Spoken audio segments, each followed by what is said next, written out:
Man, I do not like the doctor's office. I know you don't, sweetie, but the reason why we're here is because you have to get your physical.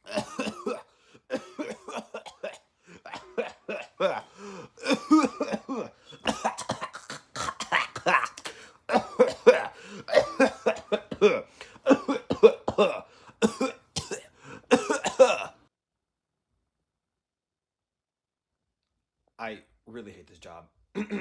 Anyway, spoiled kid, the doctor would like to see you now. Okay, I'm coming, doctor. Spill kid, I'm gonna go out and get some food, okay? I'll be right back. So just text me whenever you get done early or something like that, all right?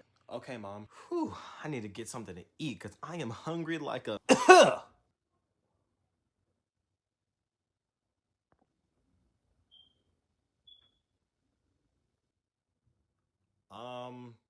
You just coughed on me. Okay. Okay?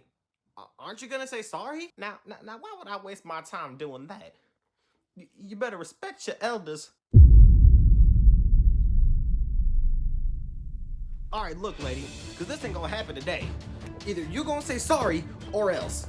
Now see here, because I ain't gonna do a motherfucking thing, okay? Now, why don't you go ahead and get your big fake man titties and get your butt out my... Avocados from Mexico.